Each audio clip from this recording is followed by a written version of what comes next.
Wa ma uta apa wae bikum kang ing sira kabeh nikmatin sange nikmat faminallah. Angger pentuk nikmat kabeh sangka pangeran. Lah iku kowe nak cara berpikir positif ngono, berpikir nikmate Allah, kowe aja nganggo istilah-istilah saiki. Berpikir positif maka gini. Ora kok eling nikmate Allah, bangun jenis berpikir apa ora apa ibadah eling nikmate Allah iku ibadah. Nak wis kowe eling nikmate Allah tok ya tawalladu dadi kalahirna minha saking eling nikmat. En min hadil fikrati sange ikilah mikir nikmat apa al mahabbatu seneng Allah wa syukru lan nyukuri Allah. Kayak apa gitu. Dadi kowe entuk apa wae sing mbok eling-elingi sisi nikmate Allah. Kowe nak mbok eling ngono iku engko kelahir dari itu, terlahir dari itu kowe tambah seneng pangeran, tambah syukur ning pangeran. Kayak apa? Luar biasa. Wa samratu hada tafakkuri utawi buai ikilah mikir iku imtilaul qalbi kebae ati bi mahabbatillah kelan seneng Allah wal istighalu lan sibuk bisyukrihi kelan nyukuri Allah wa batinan ing dalam sisi batine wa zahiran ing dalam sisi zahire. Wes ngono kama yuhibbu kaya oleh seneng sapa Allahu ing hadal istighal utawa hu ing wong sing istaghala bi hadal istighal wa yardahu lan ridho sapa hu ing wong iki. Jadi kayak apa? Ngan kula nu syukur deh bapak-bapak kula. Bapak kula mboten ate susah. HP kapundhut e guyon. Bapak nu HP kapundhut cek guyon. Maksudnya guyone perkara ngono. Lah jenenge ning donya sing ngurusi pangeran kok aku mati sing ngurusi pangeran. Ridakno sana nasaku husnul khotimah ya sewante. Bangun nggih ngoten, bangun niku badhe kapundhut niku teng sarang wis seneng banget. Ketok seneng badhe haji.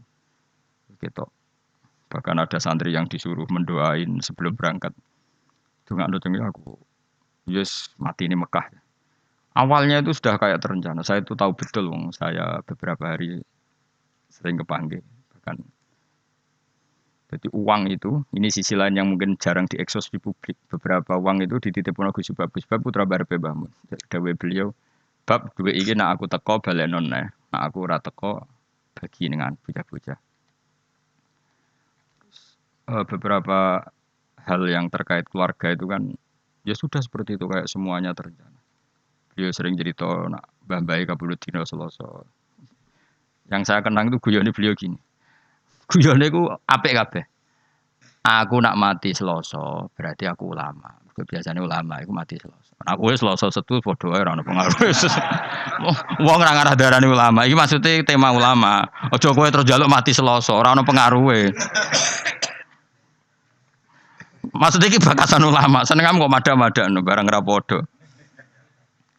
Aku nak mati Selasa, berarti pangeran nganggo ngalimku. Maksudnya nganggo status alimku cuma beliau wong orang ngendikan ngoten. Maksudnya orang ngendikan status aku nak ra ono Selasa, berarti aku ulama. Nak aku matine Jumat, berarti aku wali. Aku bantah, ra penak kabeh. Gila. Jadi artinya gini, betapa husnudzane bangun mbek pangeran. Jadi mati Selasa ya statusku ulama, mati Jumat wali. Nah, gue mau mati. Nak gue bareng mati Selasa ya mati. Mati Jumat wong yang mau darani mati. Malah nak mati munyakang jam 11 malah togo-togo Jumatan mati barang kok.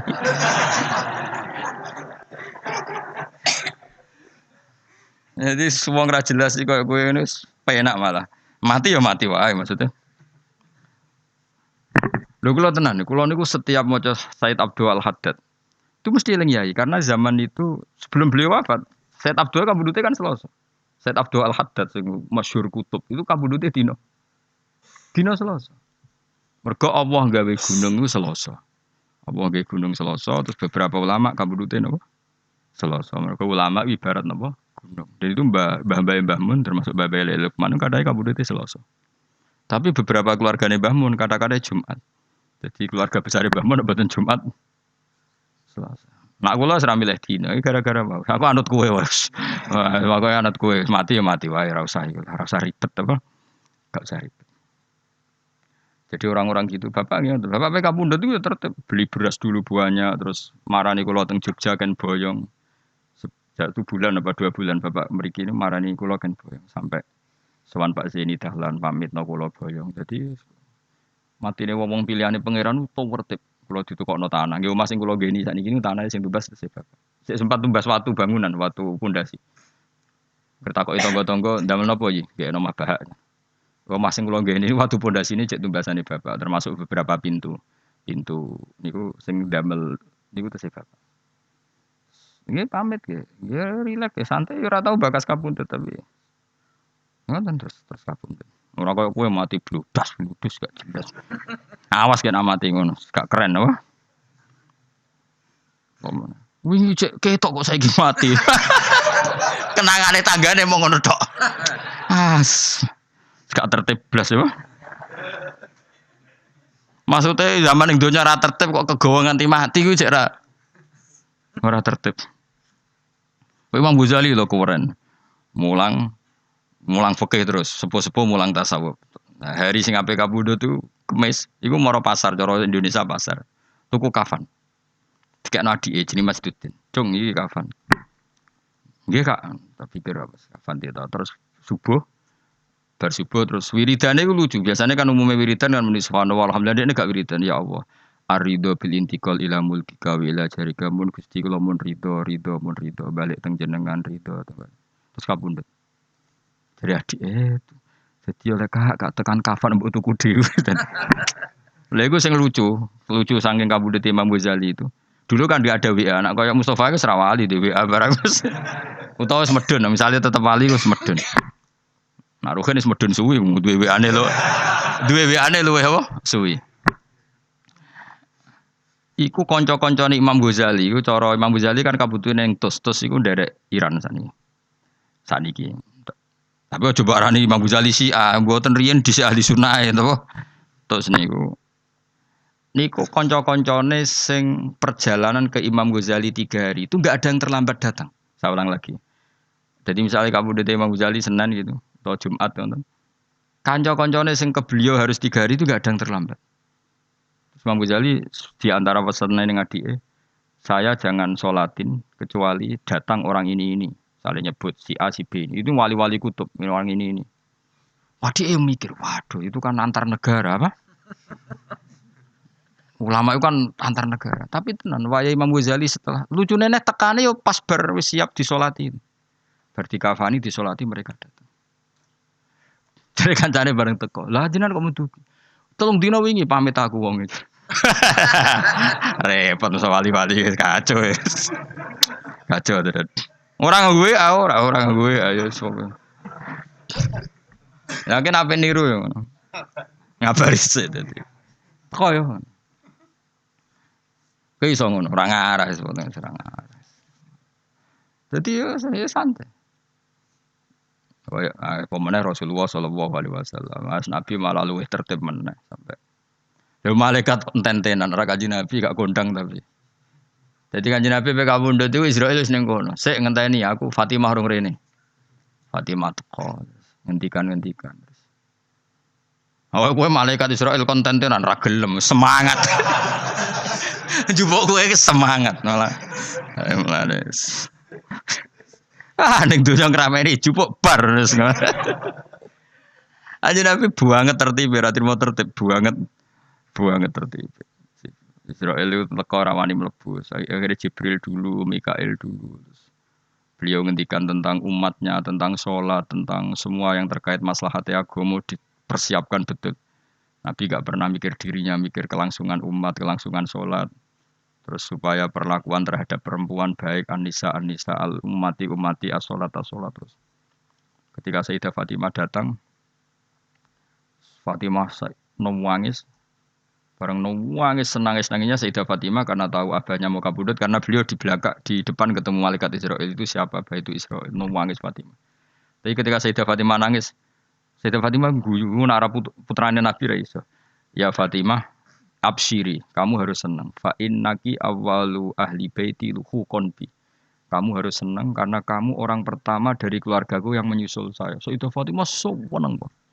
Karena beliau akan secepatnya wafat. Kue itu kadang meh mati. Bocah anak rawali wis repot kandhanane angel. Sayyidah Fatimah akhirnya gue seneng. Terus betul, Sayyidah Fatimah itu hanya 6 bulan min wafati Rasulullah Shallallahu Alaihi Wasallam. Mau 6 bulan. Akhirnya, tapi Sayyidah Aisyah itu orang yang luar biasa pinter. Sayyidah Aisyah pas itu kan ya di kamar tapi kata Sayyidah Fatimah kan kenangannya beliau kan asarro ilayya bidzalika Rasulullah. Asarro ngerahasiano. Jadi Sayyidah Fatimah, Aisyah sebenarnya di situ, tapi Nabi bisinya itu langsung ke kupingnya Sayyidah Fatimah sehingga Aisyah tidak dengar. Ketika Rasulullah wis wafat macam-macam Sayyidah Aisyah tanya, apa hal yang menjadikan kamu pertama dibisiin Nabi nangis dan kemudian kamu tertawa? Guyu. Jadi saya cerita. Beliau memberitahu saya kalau gerah ini adalah gerah sing dadekno beliau wafat, maka saya nangis. Dan kabar kedua saya dikasih tahu bahwa saya orang pertama dari keluarga yang menyusul, maka saya senang. Itu maka apa yang diriwayatkan kelompok-kelompok yang nyuwun sewu yang macam-macam bahwa Sayyidah Fatimah dan Aisyah itu ada sesuatu, itu enggak benar. Ya kalaupun ada sesuatu ya biasalah bawaan perempuan, tapi semuanya itu enggak seserius yang dibayangkan mereka, paham ya? Karena nyatanya apa? Sayyidah Fatimah dibisi Nabi itu rawinya itu Sayyidah Aisyah. Kayak apa mereka kalaupun ada masalah ya bawaan sosial biasalah jenis kumpul. Tapi enggak se ekstrim yang dibayangkan orang-orang. Ini Sayyidah Aisyah meriwayatkan itu dari Sayyidah apa? Fatimah dan Fatimah secara legowo menceritakan itu kepada Sayyidah Aisyah. Sehingga kita tahu beberapa riwayat malah an Aisyata an Fatimah. Kayak apa luar biasanya para pilihan-pilihan Allah Subhanahu wa taala. Dan tentu Nabi dipilihkan keluarga yang super. Baik keluarga yang faktor putri, habaib, faktor zuriyah, maupun keluarga yang faktor didikan Nabi kayak istri, maupun keluarga yang bawaan umat binaan Nabi kayak para sahabat dan semua umatnya Rasulullah Shallallahu Alaihi Wasallam ila yaumil qiyamah. Maka setiap kita mengartikan alun Nabi itu semua ulama kalau mengartikan tuh sampai 2 kali, 3 kali. Delok tegene takrib. Alun Nabi manhum. Tentu yang alun Nabi yang mesti adalah para habaib karena zuriyahnya Rasulullah. Waman hum bisabab. Lalu yang alun Nabi karena sebab apa? Hum kullul mu'min. Apa? Hum kullul mu'min. Delok tegene takrib. Artinya ya ada alun Nabi yang bawaan nasab. Apa? Bawaan apa? Nasab. Ya tentu putri-putrinya atau kalau sekarang ya para habaib. Ada alun Nabi bawaan binaan apa? Yaitu semua umatnya. Makanya Nabi nak ngendikan sampai 2 kali, mesti 2 kali status kan. Misalnya kullu nasabin wasababin mungkotiun yaumal qiyamah illa nasabi wasababi. Ada orang yang hubungannya dengan Nabi nasab kayak Sayyid Abdul Al-Haddad. Ya, beliau malah dapat 2, nasabnya ya dapat, sabab ilmu juga dapat. Kayak Abdul Hasan Asyadili, Abdul Qadir Al-Jilani kan jalurnya 2. Nasab dapat, sabab dapat. Malah langsung jadi ketua wali, berarti mau wali anggota langsung ketua, no? Ketua. Nah kayak sampean ini jenenge terhitung sebagai umat atas nama sebab Nabi senang ngaji, senang ilmu, kayak senang ilmu. Tapi ora usah bayangno ketua wali atau anggota, yo wong. Mau nyatane Israel nak jupuk kowe apa? Semangat. Wah, repot. Nah kanjeng Nabi boten dadi Israel ngenteni sampai sak tutuke Nabi ngendikan mbek Sidina Ali, mbek Fadl, pasti sing wonten niku Fadl, terus Said Abbas. Yang di keluarga itu ada Fadl, Ali, Abbas, Sayyidah Aisyah, Fatimah. Masyhur itu di riwayat. Abbas karwan pamannya kan. Fadl misanan, Ibnu Abbas misanan nggih. Aisyah istri, Fatimah putri ya. Jadi ada beberapa yang makanya ini penting riwayat ini. Makanya ngendikane ulama ahli sunnah wal jamaah nggak mungkin saat itu ada hoax kalau Nabi wasiat sama Sayyidina Ali harus mengganti beliau setelah Kanjeng Nabi. Dari Sayyidah Aisyah ketika Nabi wafat itu di pangkuan saya. Mata ausoli aliyin. Saya sendiri tidak menyaksikan kalau beliau wasiat khusus tentang Sayyidina Ali. Maksudnya wasiat kepemimpinan setelah Rasulullah. Kalau wasiat-wasiat normal supaya Sayyidina Ali nyekel ilmu gini-gini itu, ya itu kekaruan, itu sesuatu yang tidak bisa diperdebatkan, mesti. Tapi kalau wasiat bil khilafah, itu kejari Sayyidah Aisyah ya. Beliau kabudut fi hijri wa nakhri, antara pangkuanku ambek nakhri guluku, mana di pangku Sayyidah Aisyah. Dan saya bersaksi betul, Nabi tidak ngendikan tentang apa? Suksesi cara bahasa saya ini. Makanya riwayatnya ya tadi umati as-sholat terus. Tapi riwayat itu yang paling mujma'alih dari sekian riwayat yang mujma'alih itu adalah Nabi ngendikan Allahumma ar-rafiqal a'la apa? Allahumma ar-rafiqal a'la. Ya Allah, saya memilih rafiqal a'la.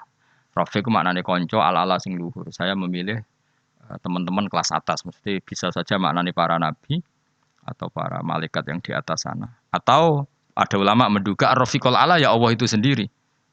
Mergo maknane Rafiqu zat sing akeh rufqoe, akeh welase. Dadi ora kok Rafiq maknane kanca tapi apa? Zat sing akeh welase. Paham ya? Jadi ini penting kalau ceritakan. Jadi supaya kita tambah mantep mengikuti madhab ahli sunnah apa? Wal jamaah bahwa afdhalun nas ba'da Rasulillah ya Abu Bakar, summa Umar, summa Utsman, summa Ali, summa ahlu Badrin, summa ahlu kan ada urutannya. Summa ahlu Badrin, ahlu Uhdin, ahlu Bi'atir Ridwani. Kowe marah, ora usah kesuwen ahli sunnah malah rapal guys. Pokoke ngono sik. Sajane ono urutane bar 4 itu kan masih ada. Ayo hafalno yo. Ba'da Rasulullah sapa Abu Bakar, Umar, Utsman, Ali. Iku siapa ya? Terusane ayo. Ahlu Badrin, Uhud, Beatur, Ridwan. Ya. Guri-guri kue-kue barang itu. Sampeyan dilebok-lebokno sampeyan niku. Gak iso dipaksa-paksa.